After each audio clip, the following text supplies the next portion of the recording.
part of Young Turks, over 10 years ago, we decided that we'll visit the Valley every year to see what's happening in the Valley. And so the series is called Voices from the Valley. We've had everybody from Ram Shriram to Navin to all the Indian entrepreneurs, Indian origin entrepreneurs on the program, sharing what it is like to build a global business. And I think what has changed dramatically over the last 22 years of covering Indian entrepreneurship, first-generation entrepreneurship, is the audacity of ambition and the fact that people are now looking at wanting to build global businesses. So that's really the context of what brought me out here and what keeps bringing me to the Valley. Before we forecast, Radha, I'm going to get you to backcast, because you've got over 30 plus years of experience, 20 years with HP, and you actually helped HP set up HP in India. So as we look at the future and as we look at the opportunities that we can leverage on in an AI world, what do you think were the attributes that were responsible for why we saw this successful building out of the Indian IT story? And today what we see, HP started 20 plus years ago in India, and today we see global capability centers, hundreds of them, every American company, every global company now setting up R&D hubs in India. What do you believe is the attributes that drive that kind of success, and what do you see happening from here on? I think one of the really interesting things about having this conversation is somehow a couple of decades get lost in the middle. Was very fortunate to grow up in Silicon Valley with the creators of Silicon Valley, Dave Packard and Bill Hewlett. And then having the opportunity with HP to set up Hewlett Packard in India, in a place that nobody associated with IT, that was Bangalore. And that was in the late 1980s, so quite a while ago. Yes. And you asked the question, and at that time, many of the IT companies were starting, at least 4 of them, right? Infosys and TCS and Wipro. And I remember the first $1 million of Indian IT export, and celebrating that sometime in the late 1980s, 1988 actually. So what really happened with those domains of the Indian IT industry, which then became part of the diaspora here, created the diaspora here? Today we hear a lot of success and we use the word unicorns. That is the word you hear the most, right, MR? Yes. And that's what you hear, VCs, unicorns, absolutely important for entrepreneurship. But the societal applications, and the thing that most excites me today is the fact that we're creating jobs. My company has 5,200 employees, 53% are women in AI. That does deserve a round of applause. So, thank you. We're creating the jobs, and the applications of AI are in precision agriculture, and these are a lot of the things between India and the US. Precision agriculture, generative AI in healthcare, clinical imaging, autonomous mobility. You would think, where in the world are you going to have a self-driving car in India? But a lot of the mobility technologies around trust and safety and variety of different things, that's a specialty area for us we work on, is very applicable in both countries. So that's the history. And then there's the future. And there's a future that's looking very bright at this point in time. But Navin, let me address and take forward what we just heard from Radha with you. In your experience at Mayfield of working with 80 plus companies, taking 18 of those companies public, I think that's the last number that I remember for you. Many companies like Make My Trip, matrimony.com, and so on and so forth. As you look at the future today, what is exciting to you, and where do you believe we can do much more to build on this partnership and really get the diaspora involved as well? Absolutely, right? So having come to the US in '92 to Stanford for my grad school, I saw the internet was just starting, right? So lived through that revolution as a serial entrepreneur, did like 3 companies, and then became a VC after 10 years in 2004, and have seen many waves, right? Like every time there is a new technology wave, not borrowing from some of the stuff that was said, there is a 10x impact that happens, right? Whether it was mainframes going to mini computers, going to desktop PCs, then the internet happens, then mobile happens, then cloud happens. I think AI is a 100x force. This is where the Indian diaspora is going to do extremely well. So first, my belief is everybody's scared of like AI taking away jobs, right? It was the same with offshoring and outsourcing, right? But what happened? The countries became borderless, companies became borderless, and more growth happened. Every country grew. US benefited, India benefited, right? Now with AI, instead of offshoring your teammates or outsourcing them, you're going to insource them. So we're going to have a new workforce where AI-based companions, AI-based assistants, AI-based teammates are going to work along with humans. And my belief is, being positive about the stuff, AI will elevate humans to become superhumans, and it won't matter where these products are coming out of, right? Because you will be able to do things from India for global markets, right? Because the way you sell, if you have a salesperson who's a digital teammate of yours or an SE, Indians can do extremely well from India. They understand technical products. Every salesperson wants a sales engineer, right? So I see now not only opportunities in cross-border, half our companies today leverage India for R&D. But I haven't seen that many product companies come out of India which serve global markets. Yes, there are examples. But now, given that it's not only a cost arbitrage, I think companies and people of Indian diaspora are going to solve deep problems. This is not building a game, right? You need to understand math, you need to understand science, and Indians having invented the number 0, we have an advantage.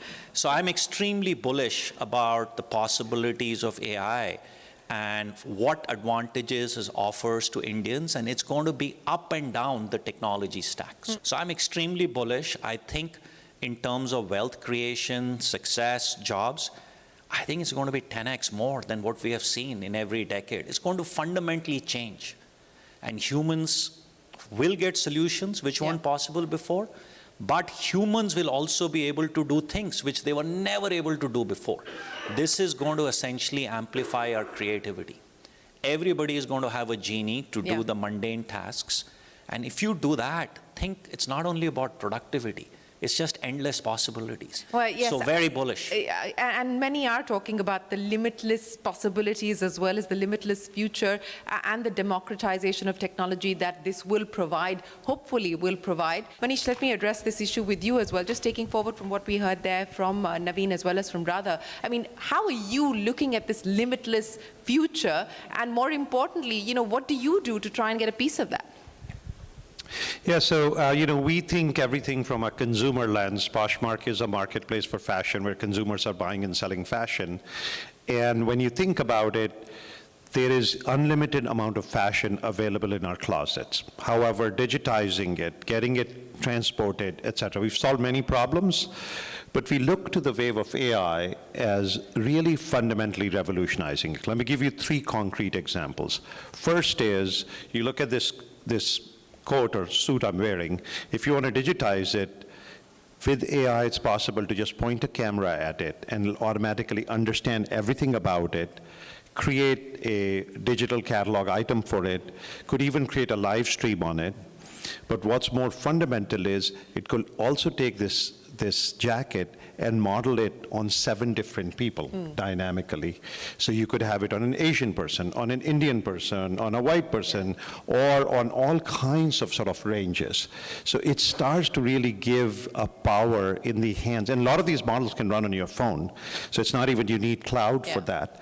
So we are talking about unlocking and unleashing the potential at a level that we can't imagine, right? Now, what does that mean? It means the velocity of everything increases. It also means that the power in everyone's hands increases. So where is the impact you can have as an individual? It really is down to your imagination. On the back of this limitless future that we're all talking about now, and AI, of course, can be an enabler, can be a facilitator, can be a great disruptor as well in the near term. As somebody said, we underestimate the possibility in the future, but we're probably overestimating the impact of it in the near term today. What do you believe will need to be the building blocks at this point in time that organizations look at, that governments will need to focus on, to ensure that we see the societal value that you just spoke of, that we see the kind of impact that you hope to see, the transformational impact that you hope to see?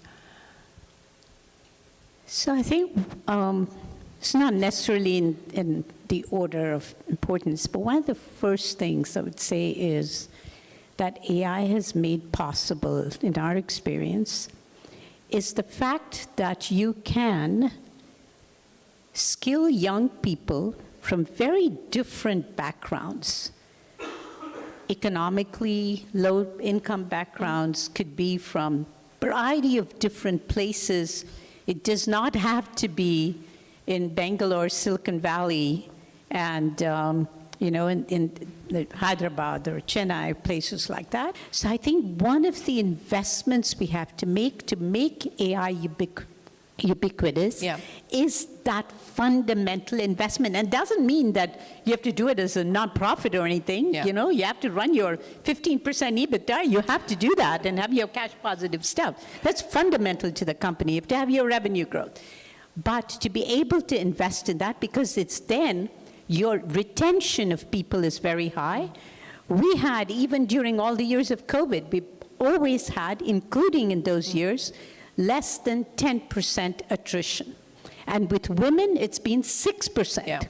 So you invest and you get a lot out of it. So that's one thing. The second one, which you were talking about, the areas of societal, I think there is innovation that's happening today, and it could be very fundamental to the relationship between the two countries. To take the AI technologies we have, you could take actually some of the LiDAR, we work a lot in LiDAR autonomous technologies, into being able to use it and put it into even some of the technologies and small sensors that you're using in precision agriculture, to be able to look at crops failing in a very small area rather than in the entire piece of land, and being able to, and these are things that Bosch and John Deere and people like that are using. And the same is true of healthcare, or like a Krutrim developing languages. You were talking about the languages. And wow, the way of taking LLMs, which are developed by the large tech companies, but then taking large language models, large vision models, and making them, customizing them for the domain-specific applications, and having those applications be of the societal nature and inclusive, I think can really help to make AI ubiquitous. And to me, that is the exciting part: job creation, creation of lots of companies, and the societal applications. And for me personally, I get very excited when I see a lot of women leading AI and a lot of women. I hope that we do see a lot of women leading AI. I hope we do see a lot of women in leadership positions, not just in AI, but more so across the tech world in general.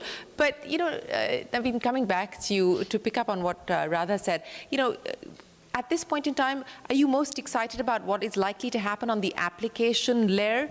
And is that where you're putting your money? Is that where you're writing the checks? Because as far as the large language models are concerned, I mean, it is capital intensive. It is the big boy game at this point in time. Or do you see disruption happening there as well? And is there room, perhaps, for capital from the diaspora to be able to play a role there?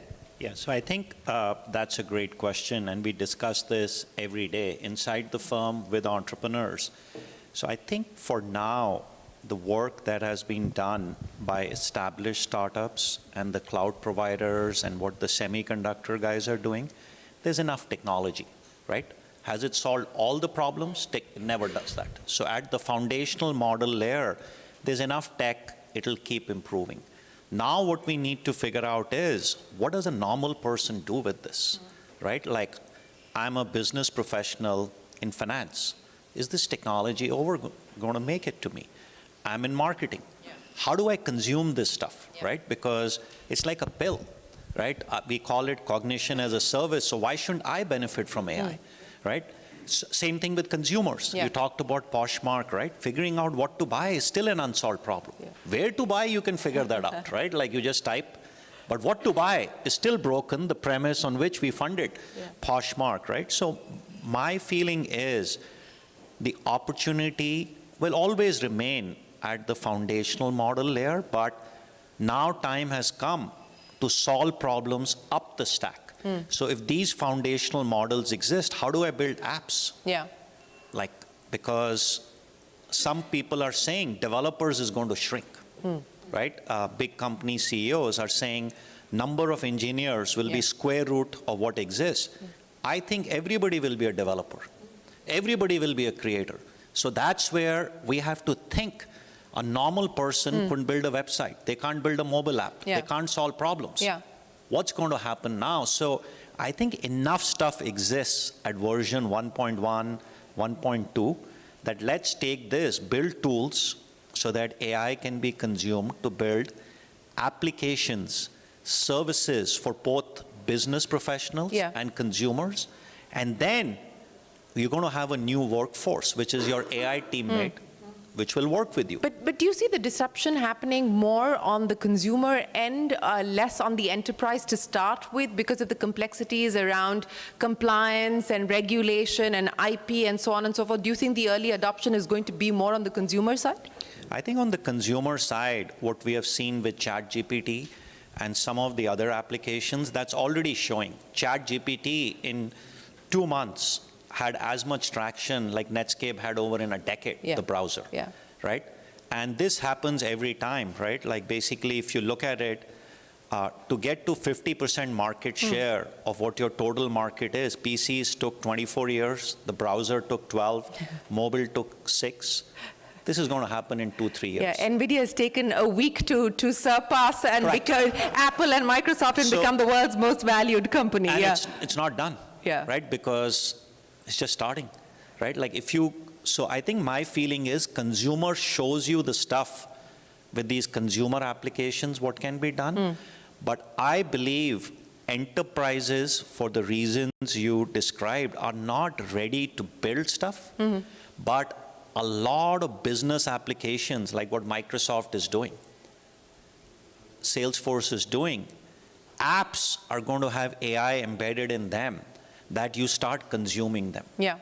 So the angle has to be, if a consumer benefits with a natural language interface to get answers to questions, why won't a sales professional get it? Right? So I think the independent software vendors are going to be in a very good place to build these SaaS applications and new startups to help businesses adopt this stuff. But still, compliance, security, all those concerns exist. But there's a huge opportunity for Indian IT services companies and product development companies to go to these enterprises which don't even have talent, right? We have like 2,000 of the Fortune 5,000 companies in our network. They say, okay, my number one issue is get okay from legal. Got it. Right? Like basically make sure data privacy thing is done. Let's build a business case. McKinsey comes, BCG comes, done. Okay, I'm ready. I have no talent. Right? Like basically I'm sitting. So that's where third-party companies have to come and solve this stuff. And there's going to be growth again.